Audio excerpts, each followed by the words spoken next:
So, hey, good morning. How you doing? Great, how are you? All right. You want to introduce yourself? Yeah, my name's Ed, and I'm one of the co-founders of Liking, a furniture store based in Ridgewood, Queens. Co-founded it with my business partner Jared Blake in 2017 after we met on Craigslist buying and selling furniture. Oh, nice. So getting into the furniture store business, that's interesting because I personally don't know a lot of people in it. How do you get into that? I was working in restaurants for 10 years, and basically, I was living off of Myrtle Broadway in a huge loft and downsizing to a smaller space in Ridgewood, Queens, and I had to sell all my big ass furniture because I couldn't fit it into the small spot. So basically, what I was doing was taking photos of all this IKEA furniture that I had at the moment and kind of flipping it for more than IKEA was selling it just by taking a better photo. Oh, man, that's dope. I was just in IKEA the other day. I feel like I made a mistake. All right. So I was gonna start off with an icebreaker question. Okay. All right. And you can show me which card you feel answers the question the best. All right. So, if you were writing a book about your life, which of these topics would be the story you want everyone to read and why? I'll leave cards. Yeah.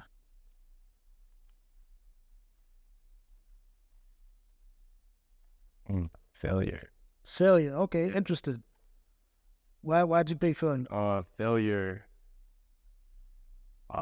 There's so many points where I thought I failed and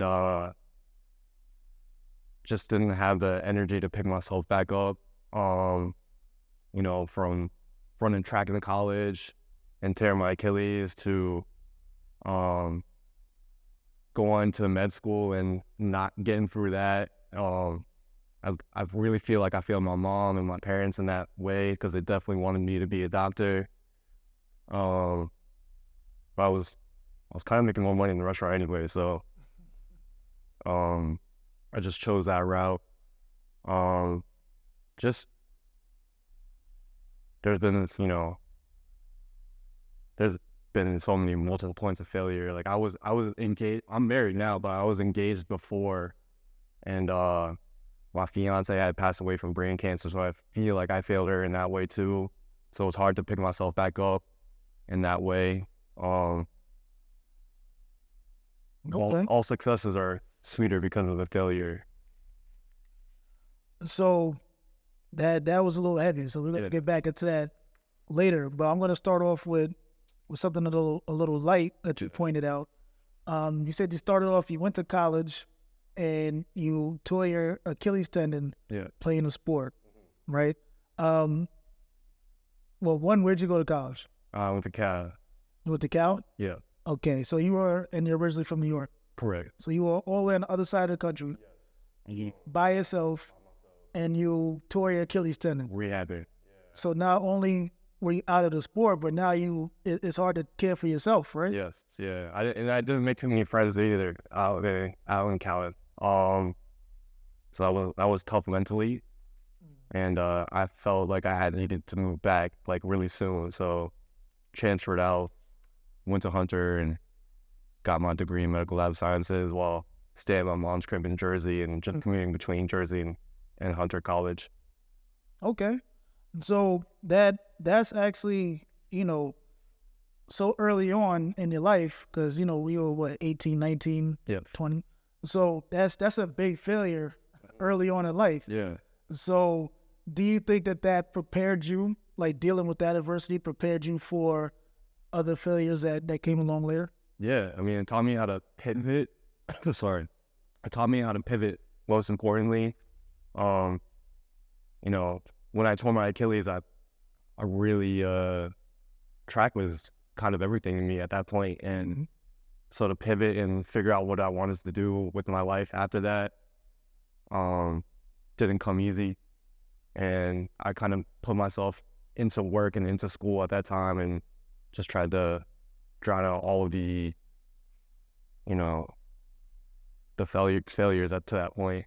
So in a few sentences, how would you describe yourself?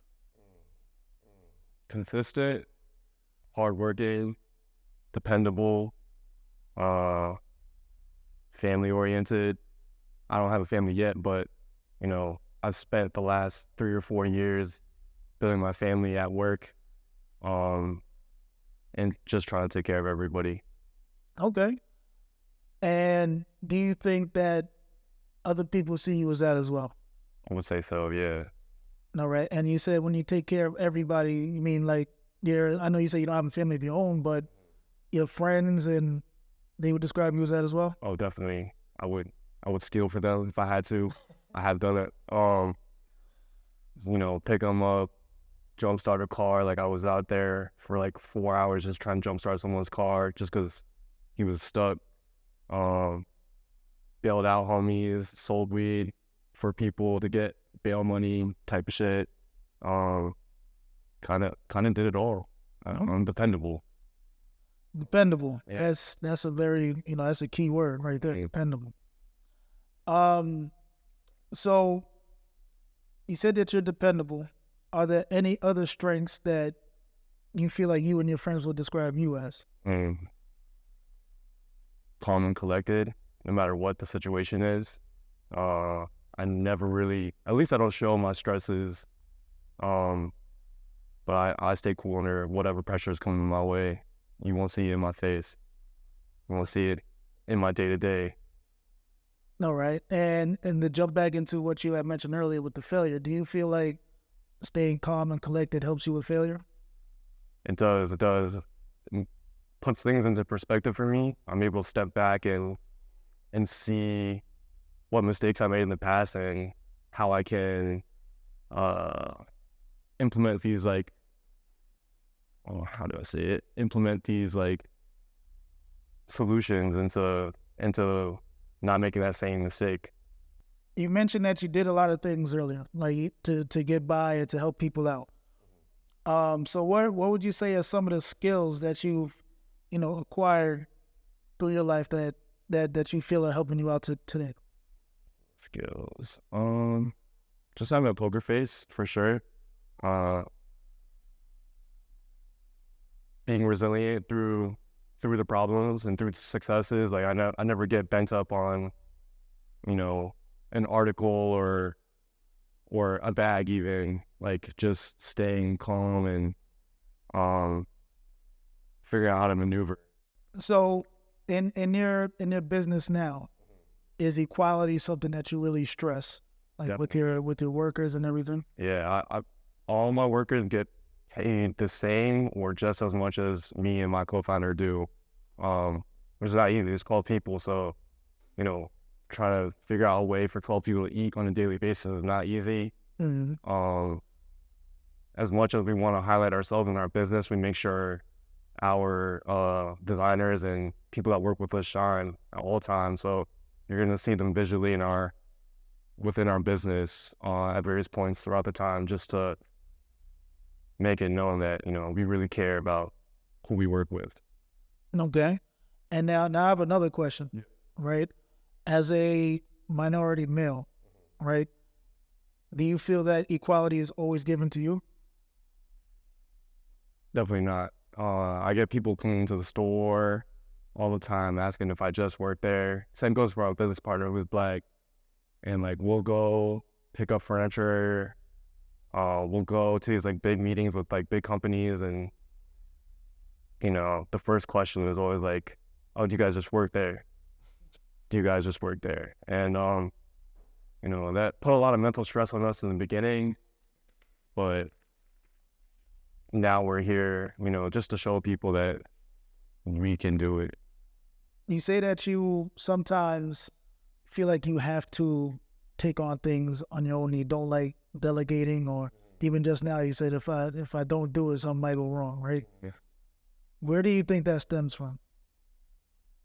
I don't know. Kind of always been that way, even with like school projects and stuff. I'd rather put the onus on me than to let others let me down. I'm not sure. I think it's from my mother and father. Like, they were always adamant about completing tasks on your own and They had a rocky relationship, a rocky marriage, and they were always fending for themselves instead of working together. Mm. And something that kind of bled into me and my relationship now with my wife. So I'm trying to figure out a way to work with her to accomplish our things together and individually, and still figuring that out. Honestly, it's not an easy task. All right. So do you feel like compromise is something you struggle with?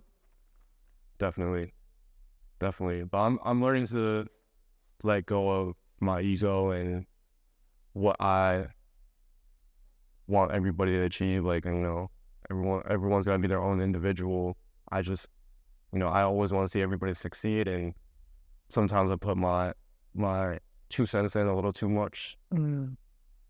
Yeah. So sticking with the open area, right? Since you know that about yourself, and I'm just gonna assume that your wife probably knows everything about you, right? Yeah. Would you say she agrees with that you struggle with compromise? Yes, definitely. All the furniture in our crib is mine, or not mine, but I consulted with her, but I picked it out. She's constantly telling me not to be her father, like with our finances and stuff. But I just want to see her get in a comfortable financial state, and I think she's definitely unwilling to take that, that advice from me and that help from me, even though I do want to help her. So I'm learning how to navigate that and help her without being so forceful, I guess, or so reprimanding. Although I don't think I'm that reprimanding. She would say, okay. And do you think that that's also something that stems from your parents?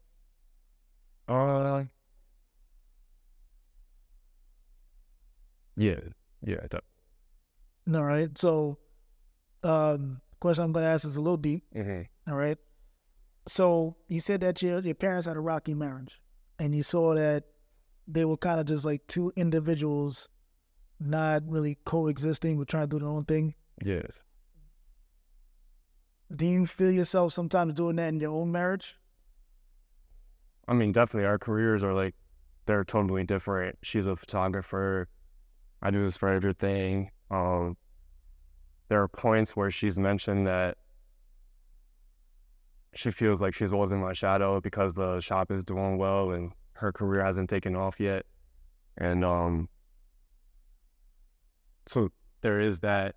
We're trying to work through that right now. Do you have like a recent challenge, I guess, that you've encountered that you had to go through and you kind of just took the lead on it? Yeah, we got a big project with a building that Ford made in Detroit, and we're doing a lot of the lighting in that space.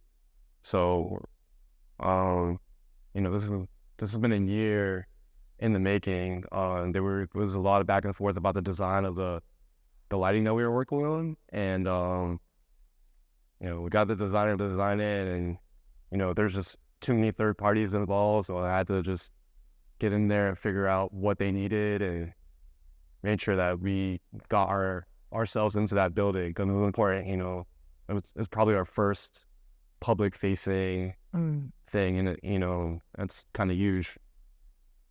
And how'd that make you feel, like doing something so grand? Good. I'm flying out to Detroit tomorrow morning to see it through. But mostly I'm proud of the designer who worked on this guy, Albro. Proud of my business partner, Jared, who, has been on this long, arduous journey. Just to, we've always wanted to be in a public space, and now we get to shine in the public space. All right.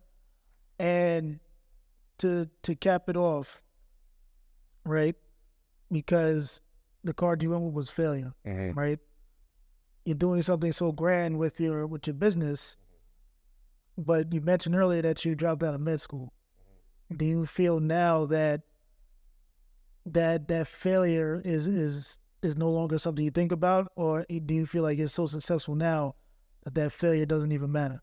I think, well, my mom and my sister both became nurses, so they fulfilled that want of me wanting to become something in the medical profession. I still ended up getting a degree in medical lab sciences, so, sort of something like that. But yeah, I don't feel bad at all. And I think my mom is finally coming around to the fact that, we can do things without worrying about the bag, so quote unquote to speak, because I think she really wanted me to be a doctor because of the bag. What's one thing that you think people would be surprised to know about you?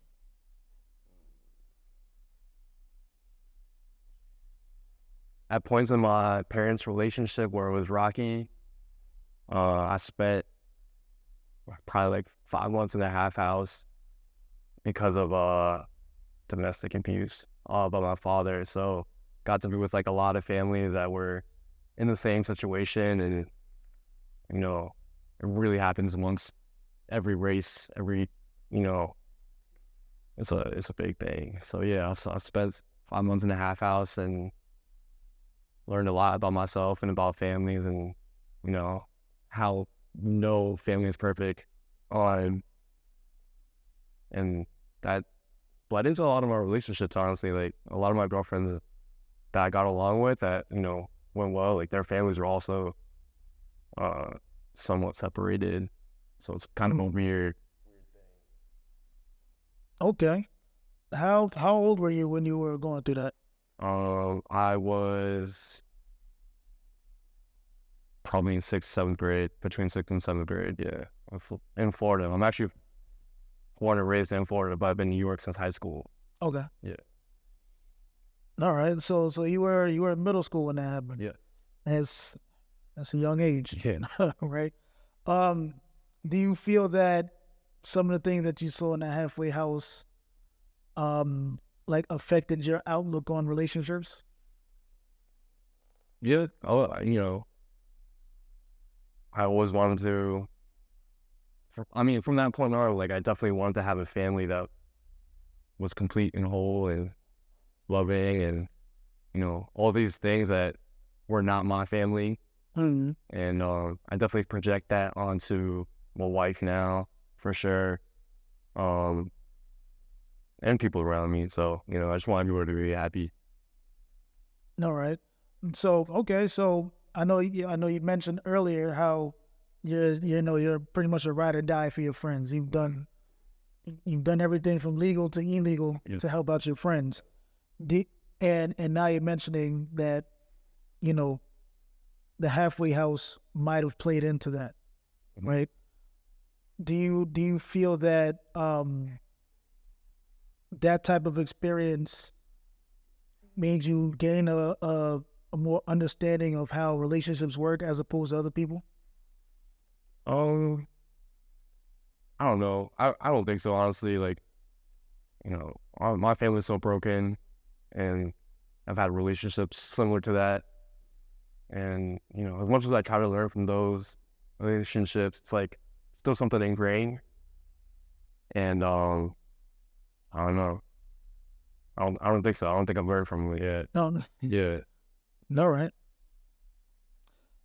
So here's an interesting question, all right? And again, you can say, have you ever had an experience that you haven't shared with anyone because you're afraid of how people might take it or how they might react? Okay.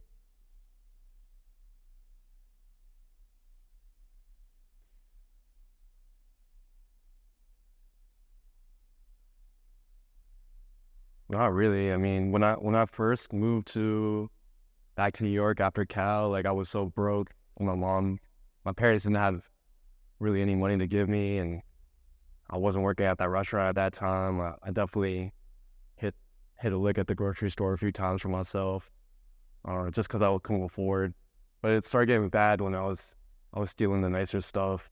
I was like, yo, this is beyond my means now. Like, I really don't need to steal this other shit, just the basics. And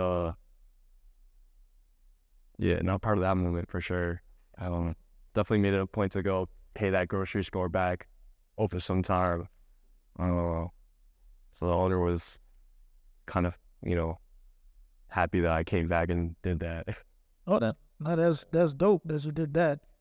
Now, when you were going through like your stealing phase and everything like that, was that something that people were aware of, or were you just doing it by yourself? My mom, that was definitely a learned thing from her. She would always switch tags at like, we'd be at fucking Ross in Florida or Marshalls or whatever. She would switch tags all the time. She doesn't do that anymore. I don't do that anymore. So, it was kind of funny because I got caught at Walmart one time, like trying to lift a Game Boy. And I remember them pulling me into the security room, and they pulled my mom, who I was there shopping with, and it just like broke down in tears. Like, I don't know where you learned that, blah, blah, but I was like, oh, I definitely learned from you. You're like, well, so you think your mom didn't really take the blame of where you learned it? Yeah, she was kind of, she put me on a high pedestal for like other people to, see highly of me, even if she had to bend the truth. And so I've kind of just been living with that on my shoulders, like living up to her expectations of how she wants people to see me. Right. All right. So it's good that you mentioned that. So you were saying that, your mom puts all these expectations and she puts you on a pedestal, but then you didn't go into the career that she was hoping that you would go into, right? I know you said right now you don't feel like a failure, but do you feel that sometimes that still plays in the back of your mind that, your mom put you up here, but you didn't get to where she hoped you would? Yeah, it definitely does. Feel like everything I'm doing now is just to prove to my mom that I can do it, regardless of what profession that I'm in. When I was growing up, everything was kind of her way or no way. And I definitely just want to show her that there are other ways that can be correct beyond hers. All right. Yeah. And, with that sounds like a deep down, like, motivating factor. Is that a factor that most people know about, or you got to keep that to yourself? Keep that to myself. Okay. Yeah. All right. And that's what we mean about getting into the hidden area, right? So, sometimes you don't even realize, like, how things that happened 20 years ago might still affect you. Yeah. Right. And the old, my mom says I have to do this, but now that I know I could do this and be even better, like, now I got to show you. Yeah. I got to put my chest out a little bit. Yeah. Right. So, no, it's nice that you were able to, still use that motivating factor, because it's kind of like the juvenile in us a little bit. Yeah. Right. It keeps you going. This next question, and I'm going to break it down into two parts because I'm going to revisit something that you said earlier. All right. On your day-to-day, right, is there ever a time where you feel like out of place and like you don't belong? Day-to-day. Good.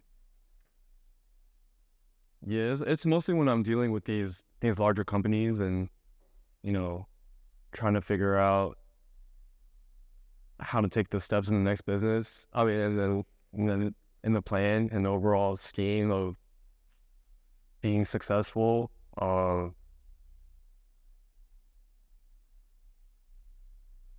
Just trying to secure this vision of us that's not thought of us. Mm-hmm. And so yeah. All right. And when you say thought of us, right, what are you referring to? Just people of color in the design world. We're not very prevalent, and design is all around us. And would love to work on something like NYCHA houses or something, like anything. We want to design for us. Okay. And And going back to what you said previously, right? Tying into what you say now. When you're running a business as a minority, you say, and your partner's black, right? When you mention that you feel like sometimes people are treating you differently, right? How does that make you feel? And especially when they're trying to now put a face with design that's not normally there, right? How does that make you feel trying to break down doors and going extra hard with it? I mean, it kind of goes back to my mom, just putting this idea of success out, and it doesn't have to look one way or another, so we're just navigating that constantly. Mm-hmm. And how often, I guess, when you're making your business deals, does it feel like that is a factor and you're going, extra to prove yourself? Definitely, we always bite off more than we can chew. So, feel like we're always working from behind, and want to learn how to get ahead instead of working from behind. All right. So now I'm going to jump over just a little bit, right? And this is going to be a little deep. So you can tell me. So you mentioned, way earlier that, this is not the first time that you're in a relationship where, you're married now, but you were planning to be married earlier. But your fiance passed from brain cancer, you said? All right. So how did you deal with, how old were you when that happened? I was 24, 25. 24, 25. All right. So you were young. Young, yeah. I always thought I was going to be young, father, just, have a kid at a young age. Like, that kind of just washed out. Now I'm still waiting for a kid. Okay. So how did it feel like going through that whole process? Because I know that was crazy. Mm-hmm. And then two, do you feel like sometimes that affects your current relationship? Definitely. It's hard not to project that relationship onto my current relationship right now. But also, like, the family that I built up with that past relationship, like, I still keep in contact, and I know that's not easy on my wife currently. Mm-hmm. But when that sort of thing happens, it's not like you just lose those group of people like that. Like, you build something together, and I just wanted to foster that and make sure that, they know that I'm still there with them. Okay. And I know you said it's hard to not project onto your current wife, right? What were some of the challenges that you think you faced moving from one serious relationship into now your marriage? Since your previous relationship didn't really, end how you, it's not like you guys broke up, right? So how do you think that challenge was moving forward into your now current marriage? It's more challenging now because I'm still the one that really wants a family, and for her, she really wants to achieve things that she hasn't achieved yet, like being more successful on her own and, being out from underneath my shadow. And I know for her, having a family right now would kind of be a detriment to those own personal goals. And I don't want to put having a family in front of her feeling that she's made it. Mm-hmm. So when you're talking to your wife and she's saying that, she feels like she's in your shadow and everything like that, do you ever feel yourself putting on like a mask when you're dealing with that type of situation because you still want a family and you're still trying to navigate, your own relationship with her family? Do you ever feel like you're wearing a mask sometimes? It doesn't really stop. Like it doesn't leave the back of my mind, and maybe a lot of it is under the guise of me wanting to have a family, but I do try to push her along and make sure she gets to those points so we can have a family and so she feels in that proper place. But those things can't be forced, and they take their time. And now I'm coming to terms with the fact that at this age maybe I won't have a family. So Mm.